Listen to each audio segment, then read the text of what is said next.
Loan waiver is not completed అని స్పష్టంగా ఉత్తమ్ కుమార్ రెడ్డి గారు చెప్తున్నారు. బట్టి గారేమో ఓన్లీ 7,500 crores రైతుల ఖాతాల్లో పడ్డాయని బట్టి గారు స్వయంగా బ్యాంకర్స్ మీటింగ్లో చెప్తున్నారు. పొంగులేటి శ్రీనివాసరెడ్డి గారు చెప్తున్నారు ఇంకా కాలేదు, 12,000 కోట్లు ఇవ్వాల్సి ఉంది, ఇస్తాము, ఎప్పటి లోపల ఇస్తామో ఆయనకు కూడా తెలియదు, ఏం తెలియదు, కానీ ఇస్తాము అని ఆయన ఉదరగొట్టడం. అసలు ఈ ప్రభుత్వం నడిపే వాళ్ళకి రుణమాఫీ విషయంలో స్పష్టత ఉందా లేదా, ఇచ్చింది ఒప్పుకుంది ఎంత అనే విషయం అసలు వీళ్ళకి తెలుసా తెలియదా? ఎందుకంటే చూస్తుంటే చీఫ్ మినిస్టర్, ఆయన డిప్యూటీ చీఫ్ మినిస్టర్, ఆయన కింద ఉండే మంత్రులు ఒకరికొకరికి సయోధ్య కానీ శృతి కానీ ఉన్నట్టు లేదు, ఇది స్పష్టం. మొత్తంగా వీళ్ళందరి డొల్ల మాటలు వింటే అర్థమైంది ఏంటంటే రుణమాఫీ సగం కాదు పావులా కూడా కాలేదు, కానీ మోసం మాత్రం పూర్తిగా జరిగింది, రైతులకు వంచన మాత్రం 100% జరిగింది. మాఫీ 20%, 30%, ధోకా 100%. ఇందులో ఏం డౌటే లేదు. ఇవాళ మళ్ళొక్కసారి వీళ్ళ దివాలాకోరు మాటలతో తేలిపోయింది.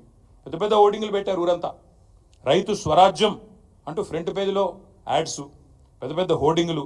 ఇది రైతు స్వరాజ్యం కాదు, రైతును ఏడిపిస్తున్న రాజ్యం, రైతును మోసం చేస్తున్న రాజ్యం అని మేము అంటా ఉన్నాం. అందుకే ఈ ముఖ్యమంత్రి, ఈయన మంత్రివర్గ సహచరులు, ఈయన ప్రభుత్వం చేస్తున్న మోసానికి వ్యతిరేకంగా రేపు బీఆర్ఎస్ పార్టీ ఆధ్వర్యంలో అన్ని మండల కేంద్రాలలో రేపు రైతులను కూడగట్టుకొని మా పార్టీ కార్యకర్తలు మేమందరం కూడా ధర్నాలకు పిలుపునిచ్చినాం. నేను ముందుగా ఈ ధర్నాకి పోయే ముందు మా నాయకులకు నేను విజ్ఞప్తి చేస్తా ఉన్నాను, మీరు నిరసనలకు శ్రీకారం చుట్టే ముందు నిన్న ముఖ్యమంత్రి మాట్లాడిన చిల్లర మాటలు, ఆయన అవాకులు చెవాకులు కారు కూతలు ఏదైతే దిగజారిన బజారు భాష వాడిండో తెలంగాణ తల్లిని ఉద్దేశించి, తెలంగాణ తల్లి విగ్రహం పెట్టాలని మనం అడిగితే ఆయన ఏదైతే ఒక బజారు భాష వాడినాడో దానికి నిరసనగా రేపు ఎక్కడికక్కడ మీరు ధర్నాకి ఉపక్రమించే ముందు తెలంగాణ తల్లి విగ్రహం ఉంటే ఆ విగ్రహానికి పాలాభిషేకం చేయండి, నిరసనలో కూర్చోండి. ఒకవేళ అక్కడ విగ్రహం లేకపోతే మీ మండల కేంద్రాల్లో తప్పకుండా ఒక ఫ్లెక్సీ అన్న పెట్టి తెలంగాణ తల్లిది, ఆ తల్లికి పాలాభిషేకం చేసి ఈ మూర్ఖుడిని క్షమించమని కోరి దయచేసి నిరసనలకు ఉపక్రమించమని చెప్పి మా నాయకులకు మా కార్యకర్తలకు నేను విజ్ఞప్తి చేస్తా ఉన్నా. మా డిమాండ్ ఒకటే, ఈ డ్రామాలు నడవవు. ఇదేదైతే మాటల గారడితో ఈరోజు రైతులను మోసం చేసే ప్రయత్నం చేస్తూ ఉన్నారో ఇది నడవదు. బీఆర్ఎస్ ఉన్నంత కాలం మేము భారత రాష్ట్ర సమితి మాత్రమే కాదు, భారత రైతు సమితి కూడా తప్పకుండా రైతుల పక్షాన మేము తప్పకుండా ఒకటే డిమాండ్ పెడతా ఉన్నాం, ఏ ఆంక్షలు లేకుండా రుణమాఫీ చేయాలి. అది ఎప్పటి లోపల చేస్తారో డేట్ కూడా చెప్పాలి. ఎందుకంటే ఇప్పటికే 2 సార్లు తప్పిన మీరు. డిసెంబర్ 9 అన్నారు, మాట తప్పారు. 15 ఆగస్టు అన్నారు, మాట తప్పారు. మీ డిప్యూటీ సీఎంఏ చెప్తా ఉన్నాడు 7,500 కోట్లు మాత్రమే రైతుల ఖాతాల్లో పడ్డాయని డిప్యూటీ సీఎం ఫైనాన్స్ మినిస్టరే స్వయంగా ఒప్పుకున్న పరిస్థితి, కన్ఫెషన్ స్టేట్మెంట్ ఇచ్చిన పరిస్థితి. కాబట్టి ఎప్పటి లోపల మీరు రుణమాఫీ పూర్తిగా చేస్తారు, ఎప్పటి లోపల మీరు ఈ ప్రాసెస్ కంప్లీట్ చేస్తారు, ఆంక్షలు లేకుండా. ఈ మాట ఎందుకంటా ఉన్నా అంటే మేము ప్రభుత్వంలో ఉన్ననాడు మేము రైతుల పట్ల మా ఆలోచన విధానం ఒకటే, కొత్తగా ఏర్పడ్డ రాష్ట్రంలో వ్యవసాయంలో సంక్షోభం ఉండొద్దు. తెలంగాణ రైతులు దశాబ్దాల పాటు కోరుకున్నది తెలంగాణ వస్తే మా బతుకు బాగుపడుతుందని కోరుకున్నారు.